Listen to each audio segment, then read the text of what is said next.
Bismillahirrahmanirrahim. Assalamualaikum warahmatullahi wabarakatuh. Perkenalkan, nama saya Tito Rima Amalia, NIM saya 2019-010037, jurusan Ilmu Hukum, Fakultas Hukum, Instansi Universitas Islam Batik Surakarta. Di sini saya akan memaparkan seminar proposal saya. Seminar proposal saya yang berjudul Analisa Hubungan Hukum Antara Penjamin Terhadap Pihak Pemberi Kredit pada Usaha Kecil Menengah. Latar belakang. Pada setiap kegiatan perekonomian tidak dapat dipisahkan dari masalah-masalah perjanjian. Hampir pada setiap kegiatan tersebut kita mendapat adanya perjanjian-perjanjian di antara pelaku ekonomi tersebut. Contohnya seperti perjanjian jual beli, sewa menyewa, pemberian kuasa, pemberian jasa, pemborongan pekerjaan, perjanjian kerja, asuransi, lisensi, dan pinjam meminjam atau perkreditan, serta yang lain masih banyak lagi. Dari semua kegiatan itu, tidak ada satupun yang terlepas dari jangkauan hukum, di mana salah satu hukum yang menjangkau semua kegiatan itu kita sebut hukum perjanjian, atau dalam istilah asingnya dikenal dengan sebutan kontrak law. Dalam kaitannya dengan judul di sini, kita akan melihat perjanjian kredit yang akan diberikan pihak bank kepada pengusaha kecil dan menengah dan kedudukan perjanjian dalam pemberian kredit tersebut. Dalam pengembangan dunia usaha nasional agar makin mampu berperan dalam mendorong pertumbuhan ekonomi, maka peningkatan kesempatan berusaha bagi pengusaha kecil dan menengah perlu dibina agar makin kuat kemampuannya dalam mendukung pembangunan dan menciptakan struktur perekonomian yang lebih kokoh, sehingga perlu disediakan berbagai kemudahan dan bantuan seperti kredit untuk mendorong usaha bagi pengusaha kecil dan menengah. Tan Kamelo mengatakan salah satu masalah hukum yang belum tuntas penanganannya dan meminta perhatian sampai sekarang adalah bidang hukum jaminan. Pemberian kredit juga merupakan masalah yang lazim ditemui dalam suatu usaha yang dikelola oleh orang atau badan hukum atau badan usaha. Masalah kredit sebenarnya timbul oleh karena kemajuan peradaban umat manusia, khususnya di bidang perekonomian, di mana ketika uang mulai dikenal sebagai alat kehidupan, pinjam meminjam barang beralih menjadi pinjam meminjam uang. Undang-Undang Nomor 10 Tahun 1998 tentang perbankan telah memberikan pengaturan tentang hal-hal yang harus diperhatikan dalam pemberian kredit. Prinsip kehati-hatian dalam undang-undang perbankan tersebut mencerminkan bahwa bank dalam memberikan kredit harus mengikat kepentingan nasabah yang menyimpan dananya di bank, dan hal itu untuk keamanan bank itu sendiri. Yang dalam praktiknya setiap bank telah menyediakan perjanjian kredit baku yang isinya telah ditetapkan terlebih dahulu oleh pihak bank. Dalam pasal 8 Undang-Undang Nomor 10 Tahun 1998 tentang perbankan mengisyaratkan bahwa dalam memberikan kredit, bank umum wajib mempunyai keyakinan atas kemampuan dan kesanggupan debitur untuk melunasi hutangnya sesuai dengan yang diperjanjikan.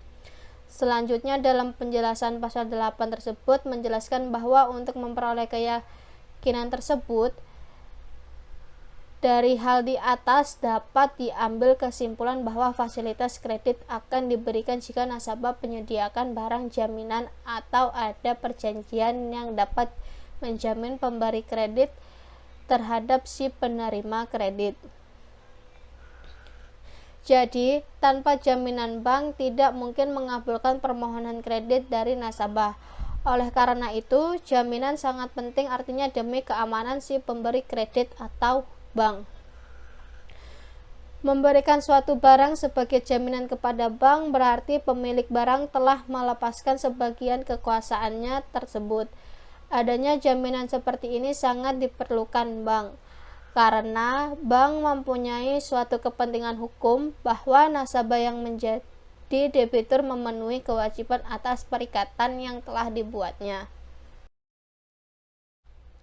Penanaman dana dalam bentuk kredit pasti akan menghasilkan bunga yang relatif tinggi. Namun, dilihat dari resikonya, maka pada penanaman dana dalam bentuk kredit memiliki resiko kemacetan dalam pengambilan kredit. Menyadari akan adanya resiko kemacetan pengambilan kredit, maka Undang-Undang Perbankan telah memberikan pengaturan tentang hal-hal yang harus diperhatikan dalam pemberian kredit. Hal ini juga diperhatikan oleh pihak bank yang ingin memberikan pinjaman. Persoalan kredit macet dalam dunia perbankan menjadi persoalan yang sangat serius. Bank yang dalam aktivitasnya menarik dana dan menyalurkannya kembali kepada masyarakat akan tidak dapat menjalankan fungsinya secara baik, manakala kredit yang disalurkan itu kemudian mengalami kemacetan dalam pengambilannya. Seringkali dalam praktek terhambatnya pengambilan kredit itu disebabkan oleh faktor kurangnya profesionalisme pihak pemberi kredit di samping lemahnya si penegak hukum. Peristiwa kredit macet ini sebenarnya tidak akan terjadi jika pihak bank benar-benar menegakkan etika profesional dalam pengelolaan pemberian kredit.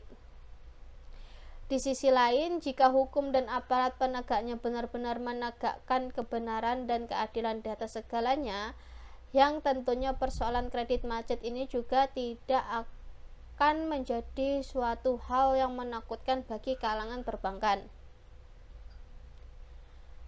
Pengelolaan kredit perbankan haruslah mengacu kepada manajemen profesionalisme yang dianut oleh dunia perbankan. Seringkali dalam praktek penyaluran kredit itu lebih ditekankan kepada aspek ekonomis yang cenderung untuk mengambil keuntungan secara maksimal. Kegiatan aktif fungsi bank ini harus benar-benar dijiwai oleh ideologi yang hidup karena perkreditan harus dijalankan dengan baik. Analisa kredit apabila dilakukan secara profesional dapat berperan sebagai saringan pertama untuk menjaga bank agar tidak terjerumus ke dalam kasus kredit bermasalah atau kredit macet. Perumusan masalah. Dalam pembahasan skripsi ini, yang menjadi permasalahan adalah sebagai berikut. 1. Bagaimana tanggung jawab penjamin dalam pemberian kredit? 2. Bagaimana kedudukan penjamin bila debitur wanprestasi? Adapun tujuan di dalam pembahasan skripsi ini adalah 1. Untuk mengetahui mengenai tanggung jawab penjamin dalam pemberian kredit. 2. Untuk mengetahui mengenai kedudukan penjamin bila debitur wanprestasi. Manfaat penelitian. Dalam pembahasan skripsi ini akan diperoleh manfaat sebagai berikut. 1. Sebagai kajian bagi kalangan perbankan dan ahli hukum mengenai masalah kedudukan penjamin di dalam pemberian kredit kepada pelaku usaha kecil dan menengah. 2.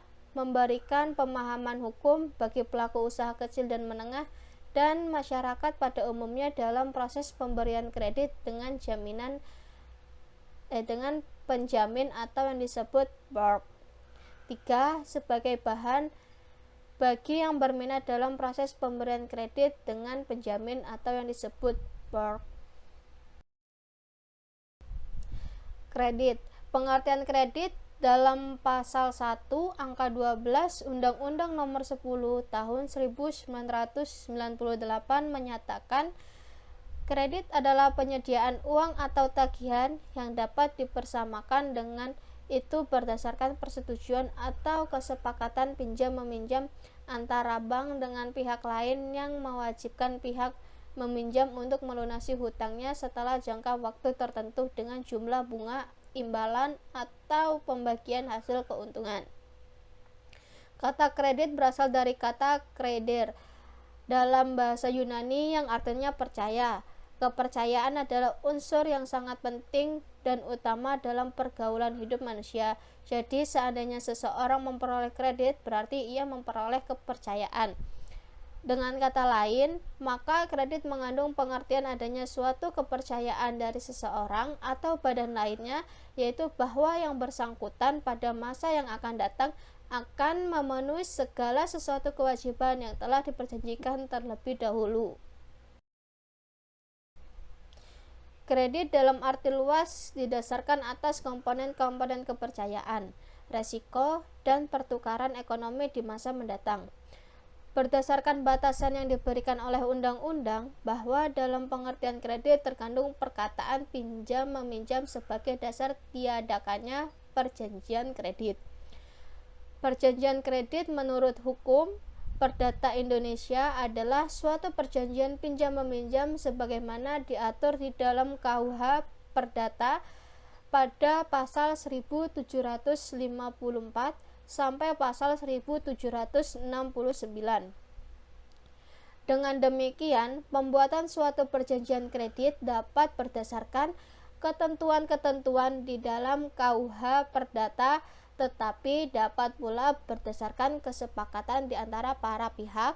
Artinya dalam hal ketentuan yang memaksa, maka harus sesuai dengan ketentuan yang tercantum dalam KUH Perdata, sedangkan dalam hal tertentu yang tidak memaksa diserahkan kepada para pihak.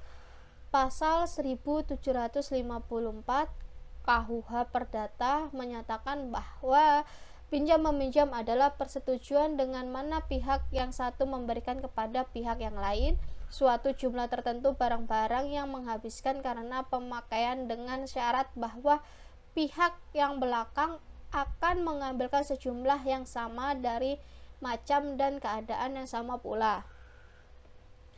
Maryam Darus Badur Zaman mengatakan sebagai suatu perjanjian, maka pengertian perjanjian kredit itu terlepas dari KUH Perdata dan Undang-Undang Perbankan, dan perjanjian kredit adalah perjanjian pendahuluan.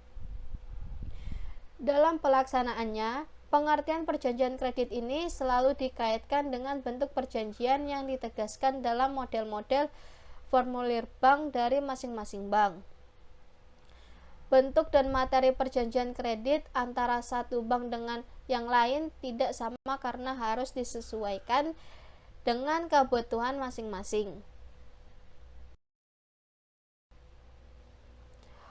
Bortots dalam bahasa Indonesia disebut penjaminan atau penanggungan.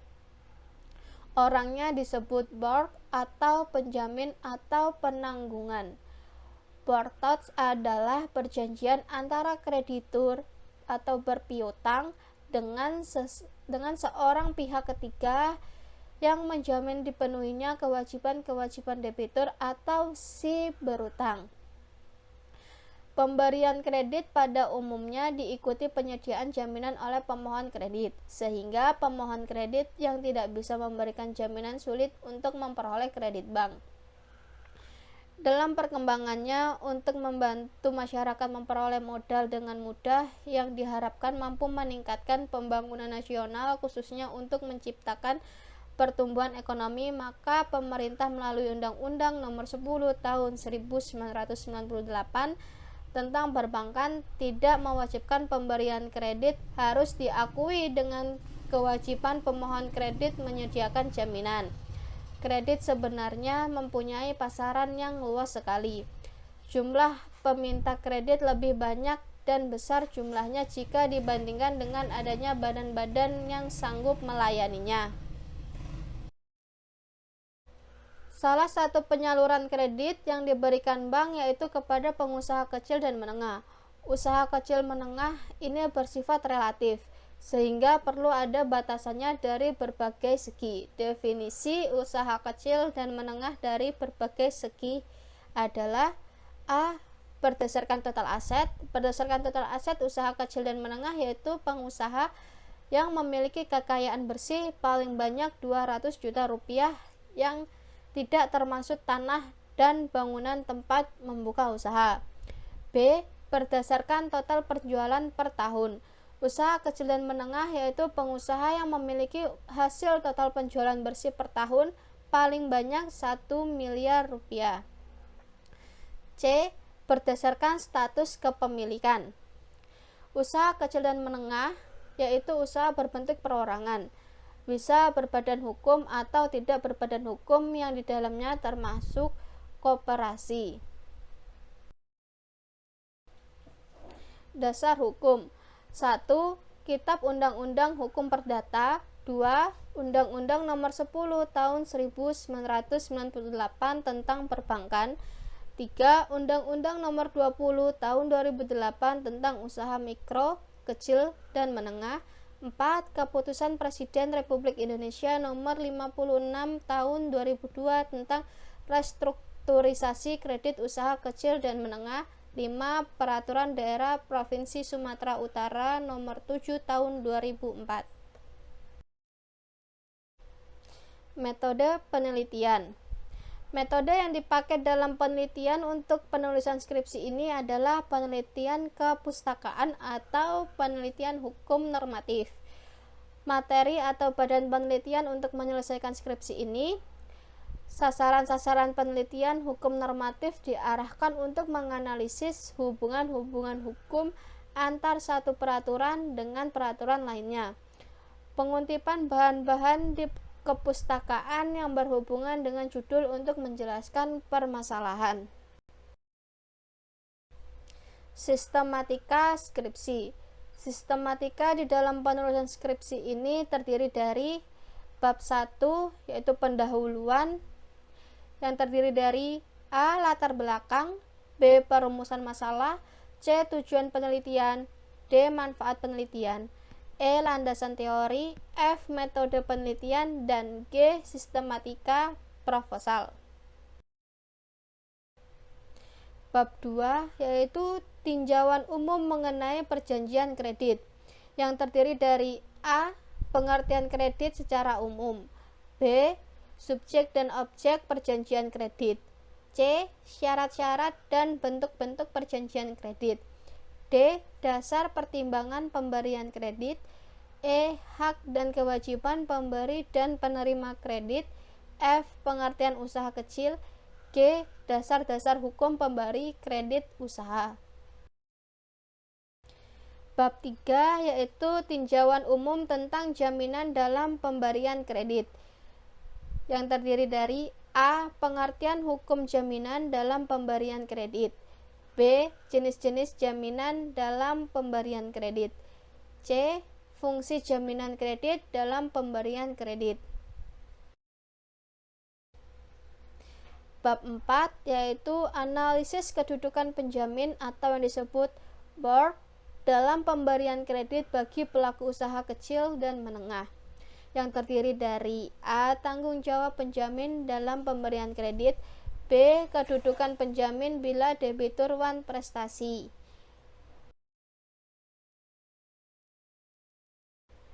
Sekian pemaparan seminar proposal saya. Billahi taufik walhidayah. Wassalamualaikum warahmatullahi wabarakatuh.